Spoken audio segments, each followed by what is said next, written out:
ஆயிடுச்சு. ஹாப்பி விநாயகர் சதுர்த்தி எல்லாருக்கும். இப்போ நான் காலமே எழுந்துச்சிட்டேன், கோலம் போட்டேன் வெளியில். அதுக்கு கலர் கொடுத்துட்டு வரப்போகிறேன். இனிமேல் தான் நான் ஒரு வேலைகளாக ஆரம்பிக்கணும். நான் காலமே எழுந்தோடனே ப்ரஷ் பண்ணிவிட்டு முகம் கை காலம் கழுவிட்டு கடலைப்பருப்பு ஊற போட்டுக்கிட்டேன். கடலைப்பருப்பும் உளுந்தம்பருப்பும், ஏன்னா இப்போயே ஊற போட்டால் தான் அது கொஞ்சம் ஊறும். அதுக்கப்புறமா நம்ம குளிச்சுட்டு வந்து தான் நம்ம விநாயகர் சதுர்த்தி வேலைகளை கவனிக்கணும். அதுக்கு முன்னாடி நம்ம கோலம் போட்டுடலான்னு பார்க்குறேன்.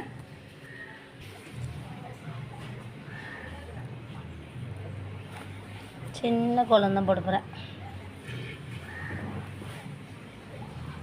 இதே மணி 5:30 ஆயிடுச்சு. கலர் கொடுத்தோன்னா விநாயகர் சதுர்த்திக்கு அழகா.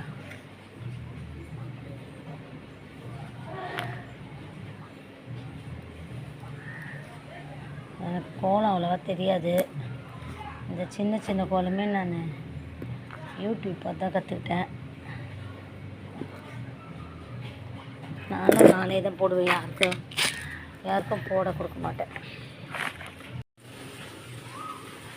காஃபி போட்டு குடிச்சிட்டு தான் வேலையை ஆரம்பிப்பேன். பாயாசத்துக்கு தண்ணி அடுப்பில் வச்சுருக்கேன். அப்படியே இதை போட்டுற வேண்டியது தான், கட் பண்ணி. தண்ணி கொதிக்கிட்டோம். அடுத்த ஸ்டவ்வில் சுண்டல் கடலை ஊற போட்டுக்கிடலான்னு பார்க்குறேன். கல்லுப்பு வாங்குவோம், மறந்து போகுது. இது வேக போட்டுக்கலாமா? குக்கரில் ஒன்றுத்தில் பாயாசத்துக்கு தண்ணி வச்சுருக்கேன், ஒன்றுத்தில் கடலை வேக போட போகிறேன். கொதிக்குது. எப்பவுமே நம்ம சாமிக்கு படைக்கிறது இருந்தால் புதுசாக தான் வாங்கணும். நான் இது புதுசாக தான் வாங்கிக்கிட்டேன். வீட்டில் ஃப்ரிட்ஜில் இருந்தாலும் நான் புதுசாக வாங்கிக்கிட்டேன். தண்ணி கொதிக்குது. நான் வறுக்கலாம் மாட்டேன், அப்படியே போட்டுருவேன் பாயாசத்துக்கு.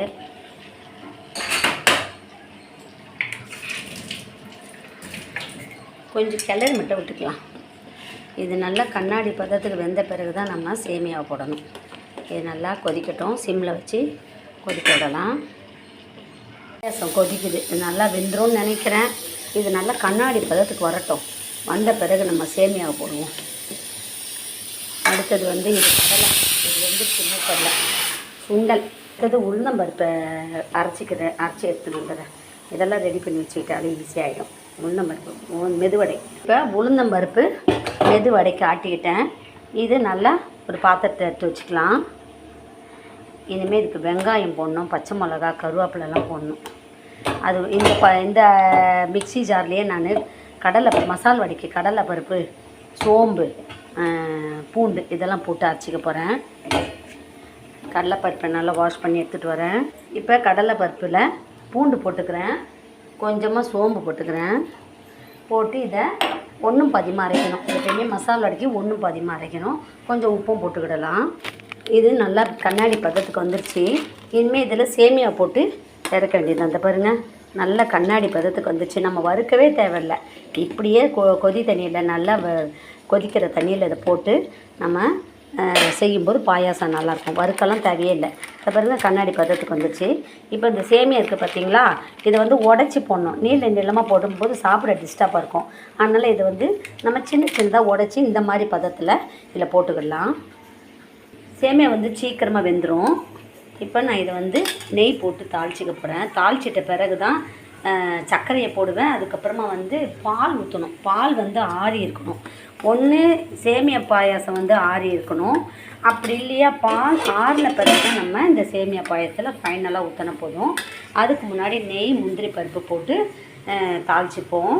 இந்த மாதிரி நம்ம அடுத்தடுத்து செய்யும்போது நம்மளுடைய வேலைகள் ரொம்ப சுலபமாக முடியும். இப்போ இது பாருங்கள், நல்லா அழகாக கண்ணாடி பதத்துக்கு நல்லா சூப்பரான பாயாசம் வந்துச்சு பாருங்கள். இப்போ நம்ம சிம்மில் தான் வச்சுருக்கோம். இதை மட்டும் கிளறி விட்டுக்கிடலாம். வேறு கரண்டி எடுத்து போயிடலண்ணா. பாருங்கள், பொன்னிறமாக இதை வறுத்துட்டேன்னா நெய்யில் வாசனை அவ்வளோ தூக்குது. ஆஃப் பண்ணிடலாம் ஸ்டவ்வை. இப்போ இதை இந்த பாயாசத்தில் நான் ஊற்றிக்கிறேன். இனிமேல் சர்க்கரை போடணும்.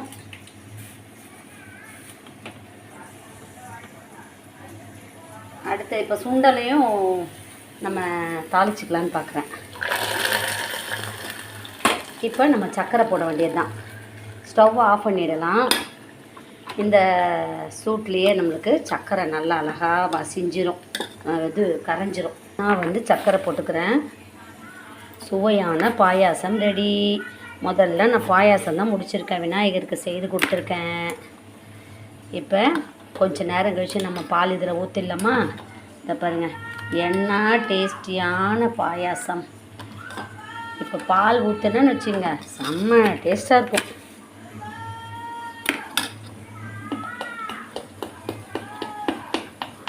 நம்மளுக்கு சர்க்கரை கூட பால்லாம் ஊற்றின பிறகு கூட நம்ம பார்த்துக்கிடலாம், போட்டுக்கலாம். இப்போ இனிமேல் நான் என்ன பண்ண போகிறேன், வெங்காயத்தை அரிஞ்சு வச்சுட்டு இதை சுண்டலை தாளிச்சிட போகிறேன். இப்போ பாயாசத்தை எடுத்துட்டேன்னா ஒரு டிஷ் ஆகிடுச்சா, இனிமேல் இதை எடுத்து ஓரமாக வச்சுட்டு கொஞ்ச நேரம் கழித்து பால் ஊற்றிக்கிடலாமா இல்லை பால் போய் ஊற்றலாமா பார்ப்போம். இல்லை, பால் ஆடிச்சு. நல்ல அழகான பால் பாயாசம். இதை பாருங்கள், சுவையான பாயாசம் தயாராகிடுச்சு. சூப்பராக இருக்கும் இந்த பாயாசம். இப்போ பாயாசம் ரெடி ஆகிடுச்சு. இனிமேல் சுண்டலை வறுத்து தாளித்து போட்டுற வேண்டியது தான். நான் சுண்டல் தாளிக்க போகிறேன். கடாய் அடுப்பில் வச்சுட்டேன். பாயாசம் செய்துட்டேன். அதை கூட சாமிகிட்ட எடுத்து போய் வச்சிட்டேன்பா. அதுக்கப்புறம் அப்போ படையல் போடலாம். இப்போ சுண்டல் வேக வச்சுக்கிட்டேன் பார்த்தீங்களா.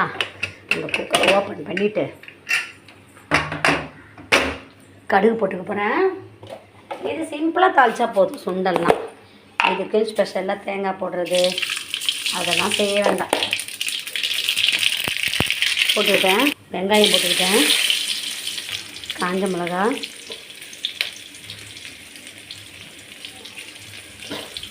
கருவேப்பிலை, இதெல்லாம் போட்டாலே போதும். இதுக்கு உப்பு போட்டு தான் நான் வேக வச்சேன். சுவையான சுண்டல் தயாராகிடுச்சு. இதையும் ஒரு பாத்திரத்தில் எடுத்து போட்டு அங்கே போய் சாமி ரூமில் போய் வச்சுட்டு வந்துடுறேன். அடுத்தது வந்து சக்கரை பொங்கல் செய்கிறேன். ரொம்ப சிம்பிள் மெத்தட் தான் சக்கரை பொங்கல். சும்மா குக்கர்லேயே செய்திருவேன். டேஸ்டியான சக்கரை பொங்கல் செய்கிறேன். அதுக்கப்புறமா வடை, அதுக்கப்புறமா கொழுக்கட்டை, அதுக்கப்புறமா கேசரி. பாருங்கள், நம்மளுக்கு ஈஸியாக சமையல் வேலை ஆகிடுச்சு. பாருங்கள், சீக்கிரமாக வேலையை முடிச்சிட்டேன். பாருங்கள், இந்த மாதிரி நம்ம அடுத்து ரெடி பண்ணி வச்சு செய்திடணும். இனிமேல் சாமிக்கு படையல் போட வேண்டியது தான். விநாயகர் வாங்கிட்டு வந்துட்டு போதும். இப்போ நான் என்ன பண்ண போகிறேன், வேக வச்ச தண்ணியை வடிகட்டிட்டு இதில் போட்டுக்கிறேன் சுண்டல். சுவையான சுண்டல் ஆயிடுச்சு பாருங்கள். விநாயகருக்கு பிடிச்சது சுண்டல் கொழுக்கட்டை தான். சுண்டல் செய்தாச்சு. அடுத்தது இதே கடாயில் நான் போயிட்டு கேசரி செய்யலான்னு பார்க்குறேன். ஓகே, ஸ்டவ் ஆஃப் பண்ணிடலாம். அடுத்தது நான் கேசரி செய்ய போகிறேன். கடாய் அடுப்பில் வச்சுக்கிட்டேன். நான் ரவையை போட்டுக்கிறேன். ரவையை லைட்டாக வறுத்துக்கிடலாம்.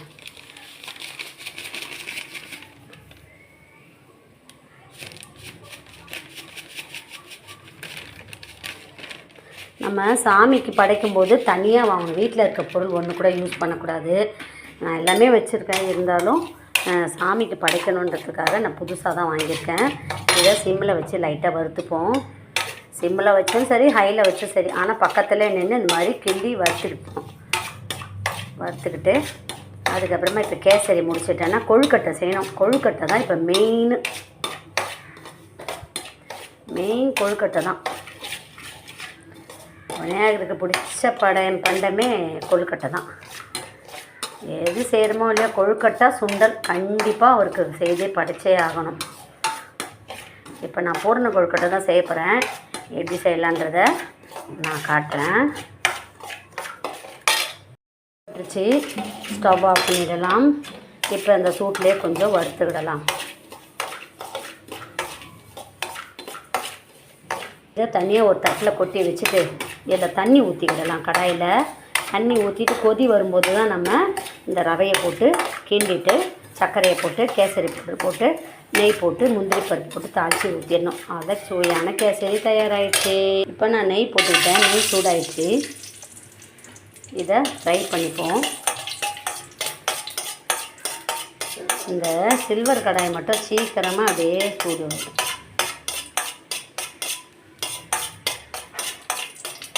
நான் திராட்சை போடல, முந்திரி மட்டும் போட்டிருக்கேன். தண்ணி ஊற்றிக்கிறேன். தண்ணி கொதிக்கிட்டோம், ஹையில் வச்சுப்போம். ஒரு பிஞ்ச் உப்பு போட்டுப்போம், அப்போ தான் கேசரி நல்லாயிருக்கும். இன்னும் மட்டும் தண்ணி வச்சுக்கிடலாம்.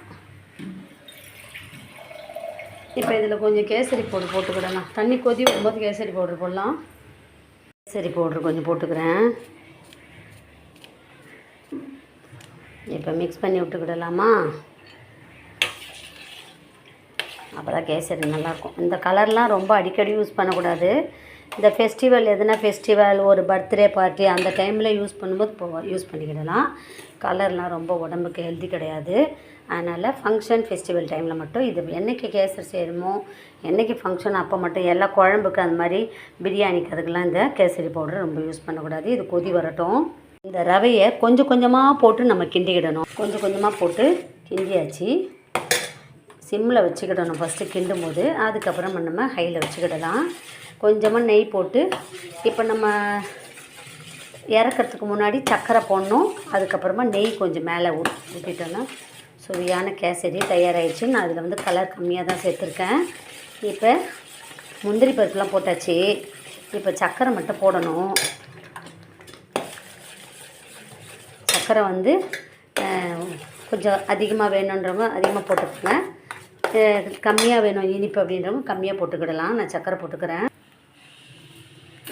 இப்போ இது கொஞ்சம் தண்ணி விடும் பார்த்திங்களா, அந்த சர்க்கரை போட்ட உடனே. கொஞ்சமாக நெய்யை ஊற்றிக்கிறேன். சுவையான கேசரி தயாராகிடுச்சு. இதையும் ஒரு பாத்திரத்தில் எடுத்து சாமி ரூமில் போய் வச்சிடலாம்.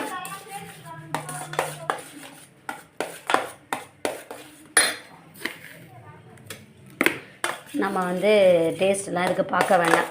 இனிப்பு அதிகமாக இருந்தாலும் ஓகே, இனிப்பு கம்மியாக இருந்தாலும் ஓகே. எல்லாம் சாமி கும்பிட்டுட்ட பிறகு தான் நம்ம டேஸ்ட்டு பார்க்கலாம். இப்போ ஸ்டவ் ஆஃப் பண்ணிடுறேன். இனிமேல் வடை செய்யணும், கொழுக்கட்டை செய்யணும். ஓகே, கொஞ்சமாக நெய் போட்டுக்கலாம். சர்க்கரை பொங்கல் செய்யப்படுறேன் குக்கர்லேயே. சும்மா கொஞ்சோன்னு செய்யப்படுறேன். முதல்ல சர்க்கரை பொங்கல் அரிசி கழுவிட்டு பச்சரிசி, வெறும் பச்சரிசி தான் வேக போட்டுக்க போகிறேன். கொஞ்சம் தண்ணி நிறைய வச்சுக்கிட்டேன். அதுதான் சர்க்கரை பொங்கல் நல்லா குழன்னு இருக்கும். கொழுக்கட்டைக்கு பூர்ணம் ரெடி பண்ணிக்கலாம். நான் மிக்ஸி ஜாரில் இந்த உடச்ச கடலையை போட்டுக்கிறேன்.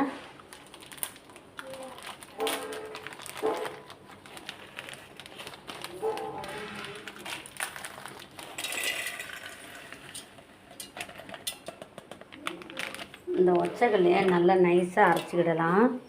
நான் அந்த உடச்சக்கல்லையோட இந்த வேர்க்கடலை தோலை நீக்கிட்டு வறுத்த வேர்க்கடலை, அதோட எள்ளு கொஞ்சம் வறுத்துட்டு எல்லாத்தையும் ஒன்றா மிக்ஸி ஜாரில் போட்டு அரைச்சிக்கலான்னு பார்க்குறேன். மிக்ஸி ஜாரில் உடச்ச கடலை, அதோட கொஞ்சம் வேர்க்கடலை. இது பூரணம். நம்ம முதல்ல பூரணம் ரெடி பண்ணிவிடணும். அதுக்கப்புறமா தான் மேல் மாவு தயார் பண்ணணும். எல்லாம் போட்டு சுவையான பூரணம் கொழுக்கட்டை தயார் பண்ண போகிறேன். அடுத்தது எள்ளை வறுத்துக்கிடலாம். அதே போட்டால் நல்லா இருக்காது, கசக்கும். அதனால் வறுத்துட்டு தான் போடணும். சிம்மில் வச்சு வறுக்கலாம். வாசனைக்கு தான் போடுறேன். எள்ளு பச்சரிசி வச்சுருக்கேன்னா இது வேகுது. இது குக்கருக்கு வெயிட் பண்ணணும். எள்ளும் போட்டுட்டேன். எல்லாம் அரைச்சி எடுத்துகிட்டு வரேன். சக்கரை பொங்கலுக்கு பாருங்க நல்லா குழைய வேக வச்சுக்கிட்டேன். ஒரு அடுப்பில் தண்ணி வச்சுருக்கேன்.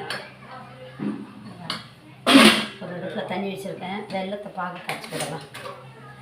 வெள்ளைப்பாகு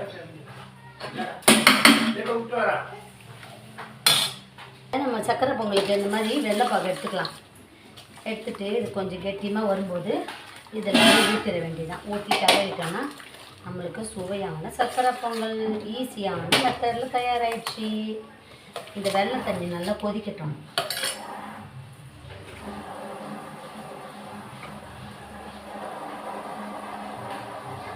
ஸ்டவ் ஆஃப் பண்ணிவிட்டு இந்த வெள்ளைப்பாகை இதில் ஊற்றிக்கிட்டேன். இப்போ சுவையான சக்கரை பொங்கல் தயாராகிடுச்சு. இதை பாருங்கள், ரொம்ப டேஸ்டியான சக்கரை பொங்கல். இது நல்லா நம்ம கிளறி விட்டுக்கிடணும். சுவையான சக்கரை பொங்கல். இதை வந்து நான் வந்து நெய் போட்டு தாளிச்சிக்க போகிறேன். நெய், முந்திரி, திராட்சை எல்லாம் போட்டு தாளித்து செம சுவையான சக்கரை பொங்கல். நல்ல கிளறி விட்டுனா வெள்ளை சாதம் தனியாக தெரியும். இப்போ நான் என்ன பண்ண போகிறேன், ஒரு கடாய் எடுத்துக்க போகிறேன். அதில் நெய் போட்டுக்க போகிறேன். இப்போ நான் நெய் போட்டுக்கிட்டேன். அதில் முந்திரியை சும்மா சின்ன சின்ன பீஸாக கட் பண்ணி போட்டுக்கிறேன்.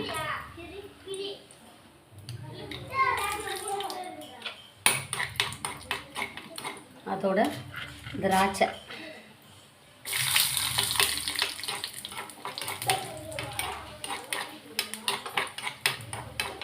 ஸ்டவ் ஆஃப் பண்ணிட்டேன், ஏன்னா ரொம்ப தீஞ்சிடும். இது அப்படியே நம்ம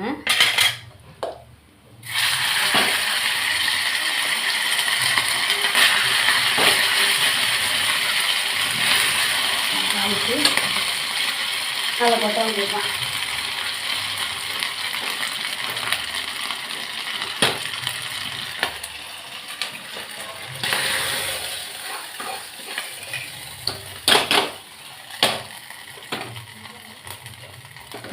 சுவையான சக்கரை பொங்கல் தயாராகிடுச்சு. இப்போ இது ஒரு தனி பாத்திரத்தில் எடுத்து வச்சுக்கலாம். அடுத்தது கொழுக்கட்டைக்கு பூரண கொழுக்கட்டை செய்கிறது தான் வேலை. அதுக்கு என்ன மெத்தட் எடுத்து வச்சுருக்கேன் நான்.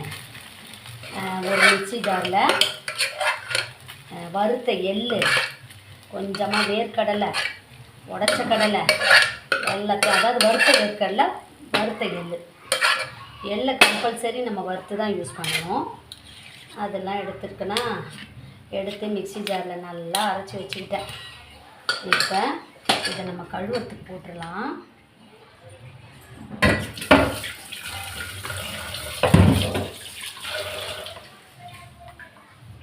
இப்போ சுவையான சக்கரை பொங்கல் தயாராகிடுச்சு. இதையும் ஒரு பாத்திரத்தில் எடுத்து வச்சுக்கிட்டேன். இனிமேல் வடை செய்யணும்.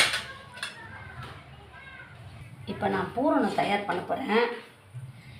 இப்போ பூரணம் தயார் பண்ணுறதுக்கு நான் வந்து இந்த மிக்ஸி ஜாரில் உடச்ச கடலை, வறுத்த வேர்க்கடலை, வறுத்த எள்ளு இது மூணும் போட்டு நல்லா நைஸாக அரைச்சிக்கிட்டேன். அதை ஒரு மிக்ஸி ஜாரில் எடுத்துக்கிட்டேன். அதுக்கப்புறமா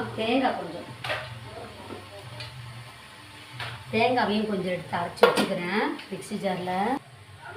இப்போ வரேன். இந்த தண்ணி கொஞ்சம் வச்சுருக்கேன். இதில் பால் காய்ச்சிக்க போகிறேன். நம்ம முதல்ல பூரணம் ரெடி பண்ணிக்கலாம். பூரணம் கொழுக்கட்டைக்கு பூரணம் ரெடி பண்ணப்படும். நல்லா இப்போ தட்டி விட்டுக்கிடலாம். வெள்ளத்தெல்லாம் இப்படி மசிச்சு விடலாம். அப்போ தான் சீக்கிரமாக பாகு காய்க்க முடியும். அப்படியே ஆகட்டும். இப்போ இந்த மாவை இதை போட்டுக்கிறேன். இந்த பூரணத்தில் சிம்மில் வச்சுக்கலாம். அதே மாதிரி தேங்காய் மிக்ஸி ஜாரில் அரைச்சி வச்சேன், அதையும் போட்டுக்கிறேன். இந்த பூரணம் பண்ணும்போது பூரண கொழுக்கட்டைக்கு உள்ளே இதெல்லாம் வைக்கிறதுக்கு ஸ்டஃப் பண்ணுறதுக்கு ரொம்ப டேஸ்ட்டாக நம்ம ரெடி பண்ணலாம். நல்ல கெட்டியான பதத்துக்கு வரட்டும். ரொம்ப டேஸ்ட்டாக இருக்கும். விநாயகருக்கு பிடிச்ச பூரண கொழுக்கட்டை. இங்கே விநாயகர் சதுர்த்திக்கு முக்கியமே பூரண கொழுக்கட்டை தான். இது வந்து உடச்சக்கல்ல போடுறதுனால சீக்கிரமாக அப்படியே ஒட்டும் கடாயிலெல்லாம். அதனால் நம்ம கிளறிக்கிட்டே இருக்கணும். இது கொஞ்சம் உருண்டை பிடிக்கிற லெவலுக்கு வரணும். இல்லைன்னா தண்ணியாக இருந்தால் நல்லா இருக்காது. நல்லா உருண்டை பிடிக்கிற லெவலுக்கு நம்ம எடுத்து ஒரு தண்ணி தட்டில் எடுத்து வச்சுக்கணும். கெட்டி பதத்துக்கு வரணும்.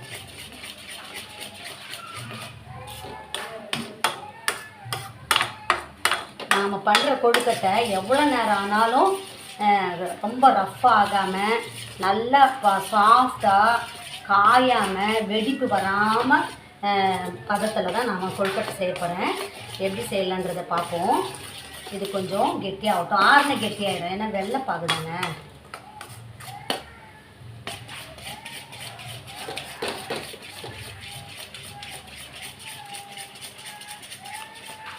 ஸ்டவ் ஆஃப் பண்ணலாம். போதும், எல்லாம் அடி பிடிச்சிடும் வெல்லம். இது ஆறிச்சுன்னா உருண்டை பிடிக்கிற லெவலுக்கு வரும்.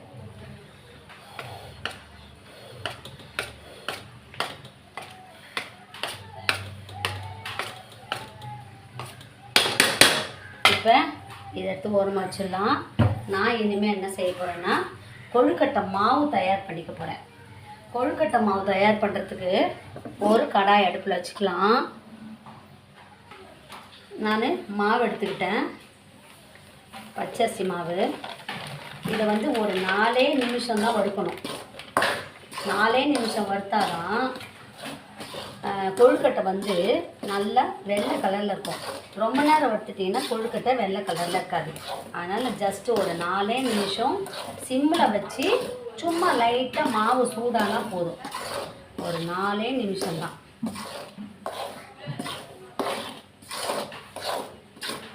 இல்லைன்னா கொழுக்கட்டையே வேறு கலராகிடும். இது சும்மா அந்த சூடு கடாயில் போட்டு நம்ம இந்த மாதிரி வறுத்துக்கிடணும். இப்போ இதை வந்து ஒரு தனி பாத்திரத்தில் எடுத்து வச்சுக்கிடணும். இந்த துண்டு மாவு மாதிரி வந்ததுனாலே போதும். 4 நிமிஷம்.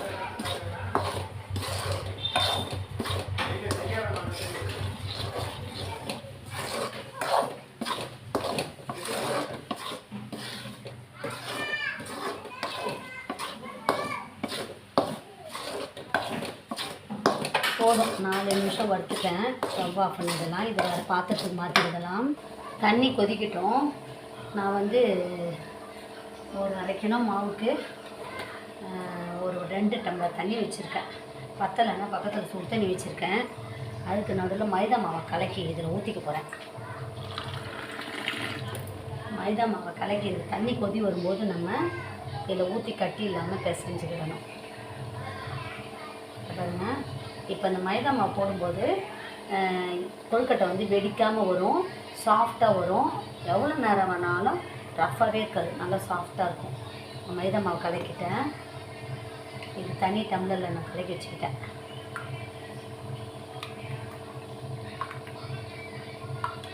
தண்ணி கொதிக்குது. இப்போ நான் என்ன பண்ண போகிறேன், இந்த மைதா மாவை இந்த தண்ணியில் போட்டு கலக்கிக்கிறேன். அதோட இந்த மாவையும் போட்டு கலக்கிக்கிறேன். நம்ம அதனால தான் நான் சுடு தண்ணி வச்சுருக்கிறேன். பக்கத்து அடுப்பில் சுடு தண்ணி வச்சுருக்கேன். இந்த தண்ணியையும் ஊற்றிக்கலாம்.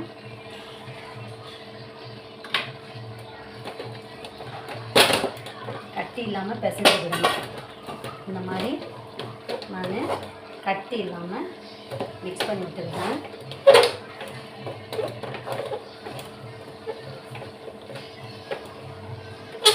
இதோட கொஞ்சம் நெய் போட்டுக்கலான்னு பார்க்குறேன். இப்போ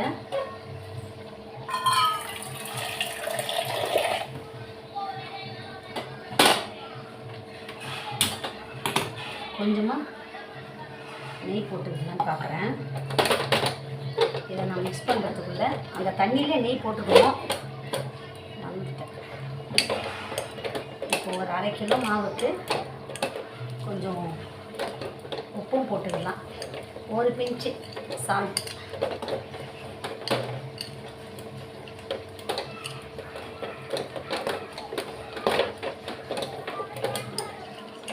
இப்போ இதை ஆறும்போது நம்ம நல்லா பிசைஞ்சுக்கிடலாம். நல்லா சூடாயிடுச்சு.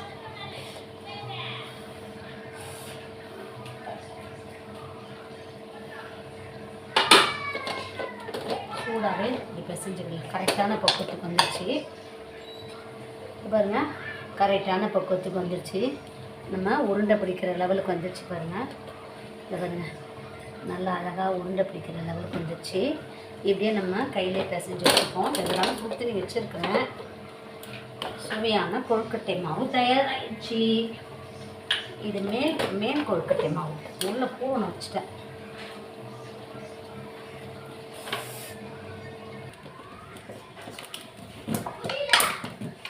இப்போ மாவு சூடாக இருக்குது. இப்போ நான் என்ன பண்ண போகிறேன், எண்ணெய் தடவிக்க போகிறேன்.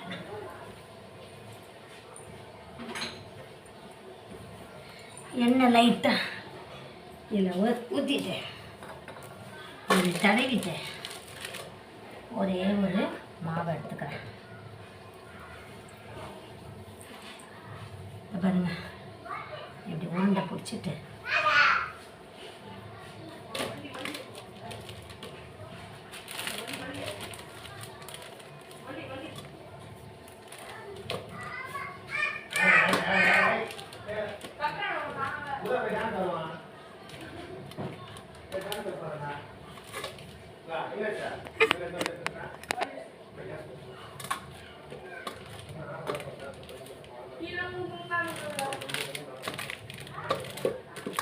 இந்த கவரை மடக்கி வச்சுட்டு, நம்ம ரொம்ப மெல்லிசாவும் செய்யக்கூடாது, ரொம்ப திக்காகவும் செய்யக்கூடாது.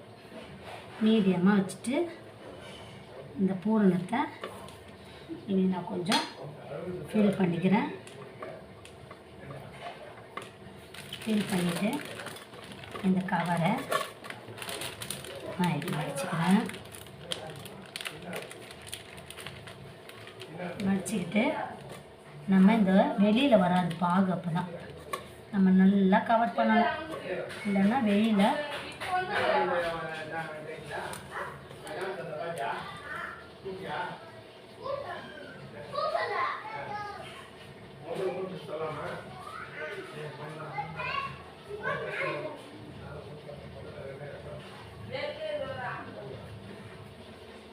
இந்த கொழுக்கட்டை மாவு இது மட்டும் வெளியில் வரக்கூடாது. இந்த பூரணம் வெளில வந்ததுனாலுமே வெளியில் அப்படியே வழிஞ்சு வந்துருக்கும். அதனால் பூரணம் வெளியில் வராத மாதிரி நம்ம கொழுக்கட்டை செய்துக்கணும். இப்போ இதை வந்து தனியாக ஒரு தட்டில் வச்சுக்கிடலாமா? இப்போ அந்த மாதிரி எல்லா மாவையும் நான் என்ன பண்ண போகிறேன், கொஞ்சம் எண்ணெய் ஊற்றி நம்ம கையில் இப்படி நல்லா உருட்டிக்கிடணும்.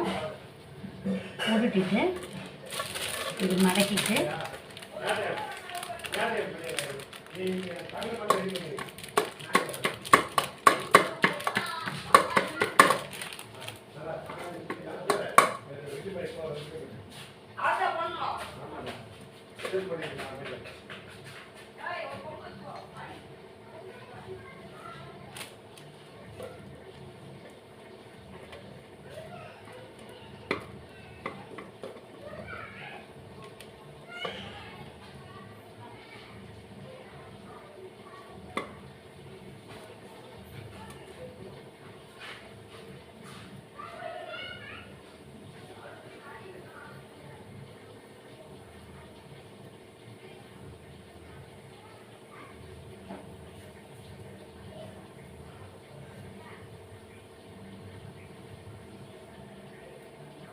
இட்லி பாத்திரத்தில் தண்ணி வச்சுருக்கேன்.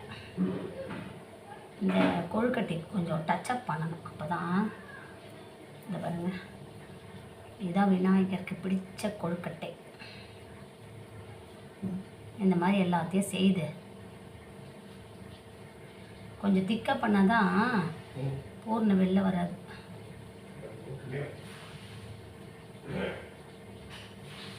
இல்லைன்னா எல்லாம் வெளியில் வந்து கலரே மாறிடும்.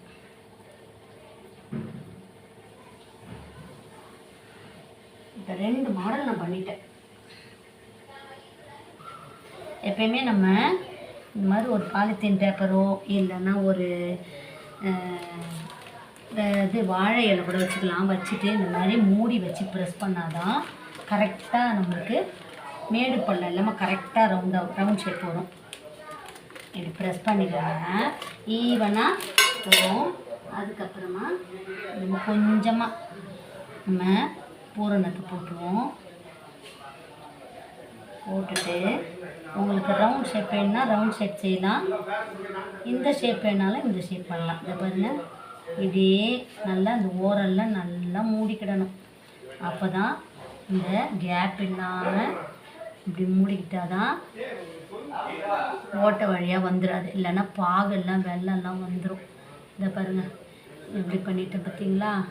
இப்போ இதில் நம்ம மைதா மாவு போட்டனால இது எவ்வளோ நேரம் ஆனாலும் நம்ம வேக வச்சு வச்சிட்டோன்னா நைட்டு கூட சாஃப்டாகவே இருக்கும். ரொம்ப சாஃப்டாக காயாமல் அப்படியே சூப்பராக இருக்கும். இதை பாருங்கள் அழகாக இது அப்படியே இட்லி பாத்திரத்தில் போட்டு வேக வைக்க வேண்டியது தான். மாவு கொஞ்ச நேரம் கூட ஆனாலும் கட்டி ஆகிடும், அதனால் நம்ம ஒரு துணி போட்டு மூடி வைக்கணும். நான் வந்து மூடி வைக்கல, ஏன்னா நான் இப்போ எல்லாம் கையோடு செய்துடுறேன் கொழுக்கட்டை, அதனால் மூடி வைக்கல. லேட்டாக செய்யணுன்னா ஒரு துணி போட்டு மூடி வச்சுக்கணும், காற்றே படக்கூடாது.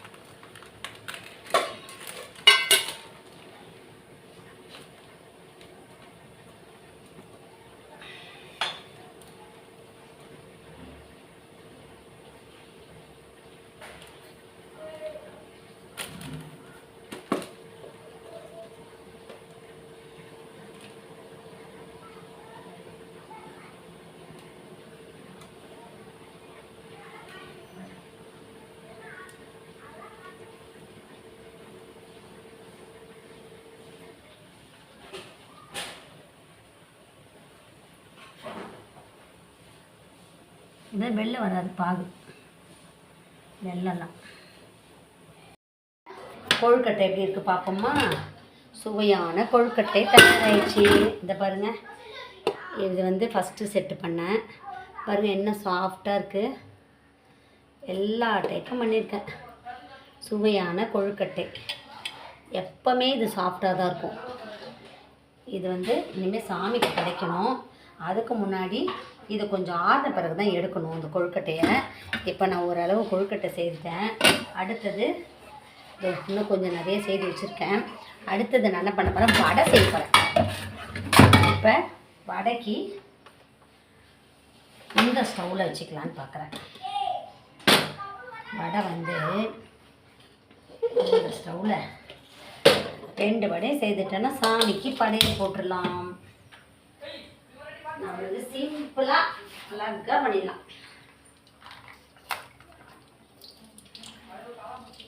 இதிலே மெதுவடை மசால் வடை எல்லாம் போட்டு போகிறேன். இனிமேல் சாமி பாத்திரத்தை கழுவிட்டு பூஜை ரூமை ரெடி பண்ணணும். அதுக்குள்ளே இந்த வடையை போட்டுப்போமா. கொழுக்கட்டை ரெடி ஆகிடுச்சு, அனைத்தும் தயாராகிவிட்டது, எல்லாம் தயாராகிடுச்சு. எண்ணெய் சூடாகட்டும். அதுக்கு முன்னாடி ஒன்றத்தில் தண்ணி வச்சுப்போம். தண்ணி தொட்டு நம்ம இந்த ஃபஸ்ட்டு உளுந்த வடையை போட்டு எடுத்துருவோம்.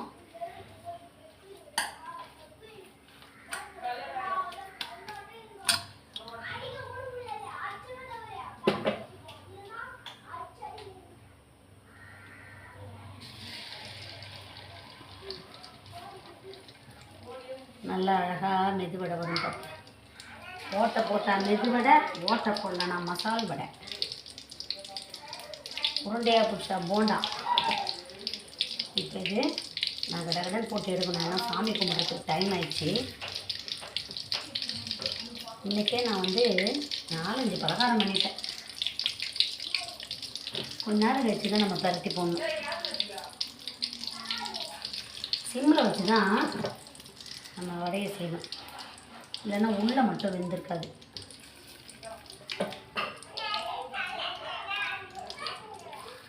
ஓகே,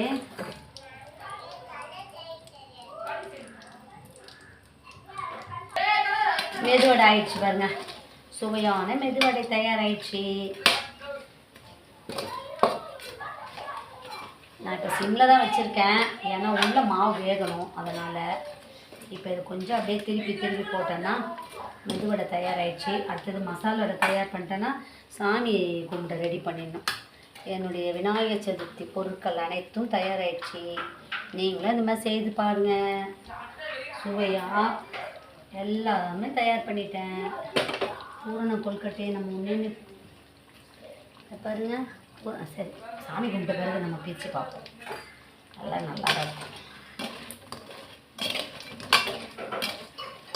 வடை தயாராகிடுச்சு.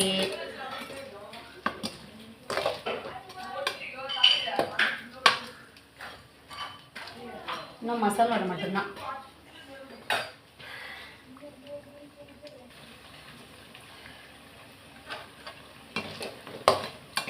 வடை ஆயிடுச்சா?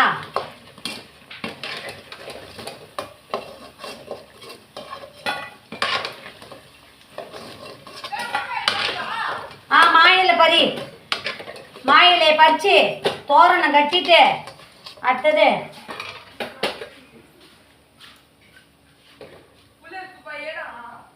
நீங்கள் சீக்கிரம் மண்ணில் பிள்ளையார் செய்யுங்க, வந்துடுறேன் நான் அதுக்குள்ளே. இந்த வேலையை முடிச்சுட்டு வந்துடுறேன்.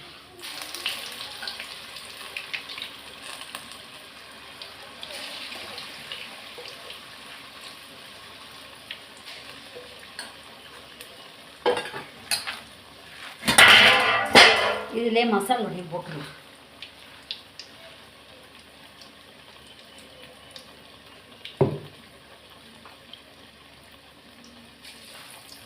எல்லா வடையும் ஒன்றா போட வேண்டியதுதான்.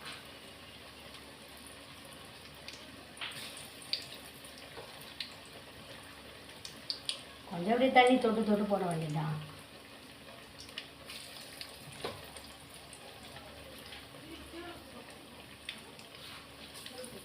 ஓகே, எண்ணெயில் வேகட்டும். உளுந்த வடை, மசாலா வடை எல்லாம் ரெடி. இனிமேல் சாமிக்கு போய் ரெடி பண்ண வேண்டியது தான். இந்த ஒரு இன்னும் 4, 8, 10 கொழுக்கட்டை இருக்குது. அதையும் செய்யிட்டேன்னா கொழுக்கட்டைலாம் சரியாக போச்சு. இது எல்லாருக்கும் போயிட்டு கொடுத்துட்டு வரணும். எல்லா ரிலேஷன் வீட்டுக்கும் போயிட்டு கொழுக்கட்டையை கொடுத்துட்டு வரேன். சாமி கும்பிட்ட பிறகு தான் வடையை கொஞ்சம் கண்டில் அப்படியே தீஞ்சிச்சு எல்லாம். இது போதும். மசாலா வடை, மெதுவடை தயார்.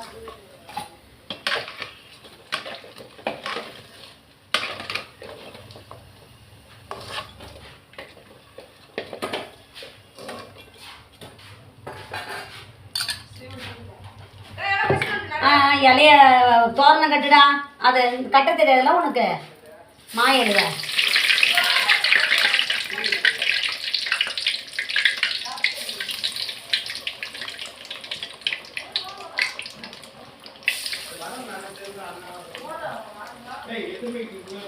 இருமா, நான் ஒரு வீடியோ எடுத்து. பிள்ளையார் வாங்கிட்டு வந்துட்டாங்கப்பா. ஓகே, இங்கே வை. நான் துணி விரிச்சிருந்தேன். துணி விரிச்ச பிறகு தான் வைக்கணும். துணி விரிச்ச பிறகு தான். இப்போதைக்கு வையே, நான் துணி எடுத்துகிட்டு வரேன். பிள்ளையார் வை, பிள்ளையார் வை. அழகாக இருக்க பிள்ளையார். கண்ணு பிள்ளையார் கண்ணுங்க இன்னும் வேணும் நானுங்களா? அவனுங்க பிள்ளையார் செய்ய போகிறானுங்களா? சரி, கூட செட் பண்ணு. இது கூட நீ செட் பண்ணி அதை மட்டும் மாட்டி விட்டுரு. நான் வரேன். எல்லா பலகாரமும் தயாராகிடுச்சு. ஹாப்பி விநாயகர் சதுர்த்தி. அனைவருக்கும் விநாயகர் சதுர்த்தி வாழ்த்துக்கள். உங்களுக்கு இந்த சேனல் பிடிச்சா லைக் பண்ணுங்கள், ஷேர் பண்ணுங்கள், சப்ஸ்கிரைப் பண்ணுங்கள். தேங்க்யூ.